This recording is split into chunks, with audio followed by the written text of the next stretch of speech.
سید سجاد میرا بیمار امام نہیں میں نے پڑھ دیا مسائل میرے چوتھے امام کہتے ہیں میرے شیعوں کے رونے کے لیے صرف 3 لفظ کافی وہ الگ بات ہے کہ ہمارے دل اتنے سخت ہو گئے کہ اب کتنے مسائل پڑھے جائیں لوگوں نے یاد ہے ہمارے چاہنے والوں کو رونے کے لیے صرف 3 لفظ کافی ہے شام سجاد اور زینب اس کے علاوہ رونے کا کوئی راستہ نہیں ہے آج چوتھے امام اپنی بہن کا جنازہ لے کر ارے جب قبرستان پہنچے قبر میں ادادارو سنو میرے پاس 2 منٹ ٹائم ہے تھوڑی دیر کے بعد بہن کو دفن کر کے واپس آئے ہیں نا جناب رباب نے ایک مرتبہ پوچھا کہ بیٹا سید سجاد تم ابھی گئے تھے اپنی بہن کو دفن کرنے قبر کی منزل کتنی سخت ہوئی ہے کہ میں اتنی دیر میں آئے کہا کہ اماں جب میں اپنی بہن کو دفن کر رہا تھا ایک دستور ہے کہ چہرے کے نیچے ایک پتھر ایک مٹی کا ٹکڑا رکھا جاتا ہے جس ٹکڑے کو میں اپنی بہن کے نیچے رکھتا تھا وہ منہ سے میں نکال کے دیکھتا تھا ارے بتا والے بیٹا کرنے گئے تھے تو تمہارے چہرے پہ کوئی نشان نہیں تھے جب میں نے اپنی بہن کو دفن کیا تو مجھے رونا آ گیا اپنے چہرے کو سکینہ کے چہرے پہ رکھنے کے بعد آج بھی سکینہ کے چہرے پر سمجھداری ہے آبادارو نہیں تیسری خبر رات کو کسی کو میں نہ رلائے ادادارو علی جیسا صابر وہاں ایک مرتبہ جناب سیدہ کی قبر کے بعد پہنچے ہیں روضہ رسول کی طرف رکیا ہے آواز یا رسول اللہ مجھے معاف کر دینا ارے جیسی امانت آپ نے دی ایسی واپس نہ کر پائے آخری لفظ ہے جو آگے ہمیں پیاس میں بات ہے میں ادادارو بیوی کا غم کیسا غم ہوگا جانتے ہیں ادادارو ہاں بیویاں بھی ہوتی ہیں شوہر کی جناب رباب نے کہا میں سائے میں نہیں بیٹھوں جب کوئی کہتا تھا سائے میں چلو کہا میرا سایہ کہاں میرا سایہ تو کربلا میں ادھر گیا ایک دوست کربلا میں ایک دوست شام میں ادھر گئی میں سایہ میں کہا ہوگی لیکن ہاں ادادارو بیوی بھی کیسی ہو ادادارو شوہر سرانے بیٹھا ہے آواز فاطمہ ارے بنت رسول کوئی آواز نہ آئی کہ ام الحسن تمہیں علی بلا رہے ہیں آنکھ کھولی علی اپنے آپ سے غسل کو جنازہ پہنچا آخری وقت جب جنازے کو قبر میں اتارا ہے امیر المومنین نے ایک دعا مانگی بس جس کے لیے میں نے زحمت دی جو عبادت میں شریک ہو گئے مولا کائنات ایک دعا مانگتے اللہ میری آنکھ کو آج سخاوت دے دے اس لیے کہ اس سے بڑے مسائل نہیں دیکھے کبھی ٹوٹی پسلیاں دیکھی ہیں تو علی کو برداشت نہ ہوا آج فاطمہ زہرا کو قبر میں اتار دے اے میری آنکھیں میرے ساتھ سخاوت کر آج کنجوسی نہ کر اس لیے کہ یہ وہ غم ہے جس امیر مقام میں علی برداشت نہ کر پائے اسی لیے میرے علی لوگ سنو گے بیوی کا غم کیا ہوتا ہے اور خدا سلامت رکھے صدق رضوی جنہیں دفن کیا گیا لیکن کتنے چاہنے والے آئے انہیں پرسا دینے کے لیے تسلی اور تشفی دینے کے لیے لیکن سنو گے ادادارو مولا کائنات ایک راستے سے گزر رہے ہیں کچھ لوگ بیٹھے ہیں آپس میں بات کر رہے ہیں کہ مرد کے لیے سب سے سخت مشکل کیا ہوتا ہے سب سے بڑی مصیبت کا وقت کیا ہوتا ہے لوگوں نے کہا اولاد کا نالائق ہو جانا بیوی کا نافرمان ہو جانا مولا کائنات جب پہنچے ہیں تو سب لوگوں نے پوچھا علی آپ بتائیے کہ مرد کے لیے سب سے بڑی مشکل وقت کیا ہوتا ہے ایک مطلب چیخ مار کے کھڑے ہوئے علی سے 3 مرتبہ چیخ مار کے روئے ہیں ایسا سوال کیوں کرتے ہو کہ علی بتاؤ مرد کے لیے سب سے مشکل وقت کیا ہوتا ہے کہ مرد زندہ ہو اس کے سامنے اس کے حرم کے اوپر چلتا دروازہ بسلیوں کے دربار ارے آگ کا حملہ ارے مرد کے گلے میں رسی تو مرد کیسے برداشت کرے اس کا بیٹا محسن شہید ہو جائے مسئلہ الہی پہ والی اس سے بڑا مسائل اللہ لعنت اللہ علی قوم الظالمین سيعلم الذين ظلموا أي منقلب ينقلبون إنا لله وإنا إليه راجعون رضا بقضائه وتسليما لأمره. پروردگار مرحومہ کو جوار معصومین شفاعت جناب فاطمہ زہرا جناب سہرا سلام اللہ علیہ کی بخشش اور ذریعہ نجات عنایت فرما. لوائقین ہیں انہیں صبر جمیل عنایت فرما. مرحومین کے جتنے واجب اور مستحبات فرائض ہیں انہیں چند از چند لوائقین کو ادا کرنے کی توفیق عنایت فرما. پروردگار محب اہل بیت حسین علی کا غم منانے والی نام اعمال میں کوئی کمی کمزوری رہ گئی ہے تو بحق الزہرا اس سے درگزر فرما. پروردگار ہمیں زیادہ سے زیادہ انہیں قبر میں اچھے اعمال پہنچانے کی توفیق عنایت فرما. ہمیں اپنے مرحوم اور مرحومہ کو خیر کے ساتھ یاد کرنے کی دولت عنایت فرما. اے میرے اللہ تمام قوم سے فتنے کو دور فرما. ہمیں ایک اتحاد یونٹی کے ساتھ زندہ رہنے کی توفیق عنایت فرما. مصیبت کا دور ہے، پریشانی کا دور ہے، ہمیں تمام پریشانیوں سے نجات عطا فرما.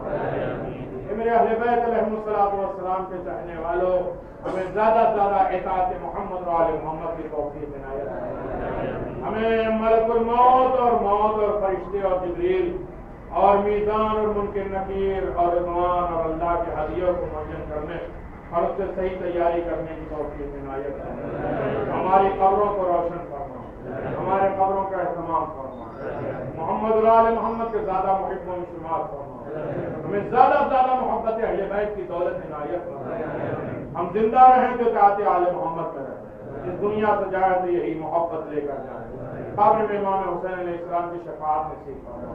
برزخ میں قل صراط کے حوض کوثر پر اپنے معصوم کی نصرت اور مدد عنایت فرما. پروردگار جن لوگوں نے مجلس سید الشہداء میں حصہ لیا ہے پروردگار ان کی تمام جائز مرادوں کو پورا فرما. ہر شہداء پہ آنے والے کی تمام حاجات کو پورا فرما. بہت بڑی عظیم نعمت ہے پروردگار اس فرش میں آتے ہیں اپنے امام سے ملاقات کے لیے ہماری ان آنکھوں کے آنسوؤں کے ذریعے ہماری آنکھوں کو پاک اور طیب کرا تاکہ ہم اپنے ائمہ معصومین کی زیارت کر سکیں، اپنے ائمہ معصومین کو راضی کر سکیں. ایک مرتبہ سورہ حمد اور 3 مرتبہ سورہ اخلاص کی تلاوت کر کے آپ حضرات کی گزارش ہے کہ صدا رضوی، رفعت رضوی اور کنیز فاطمہ اور مسعود حسین تمام مومنین مومنات کو مبارک بسم اللہ الرحمن الرحیم الحمد للہ رب العالمین مالک یوم الدین اهدنا الصراط المستقیم صراط الذین انعمت علیہم غیر المغضوب علیہم ولا الضالین. بسم اللہ الرحمن الرحیم قل هو الله احد الله الصمد لم يلد ولم يولد ولم يكن له كفوا احد. بسم الله الرحمن الرحیم قل هو الله احد الله الصمد لم يلد ولم يولد ولم يكن له كفوا احد. اللهم صل على محمد وعلى محمد اللهم صل على محمد وعلى محمد. اللهم هذه الصلوات وهذه الدعاء وهذه قراءة القرآن المجيد وهذه المجلس هذا هذه نذرا نعاذا وشفاء الفاتحة وتلاوة القرآن المجيد وبعض الثواب في قبر الصدق بالذي وجميع المؤمنين بالمغفرة العالم الهدى برحمتك يا أرحم الراحمين.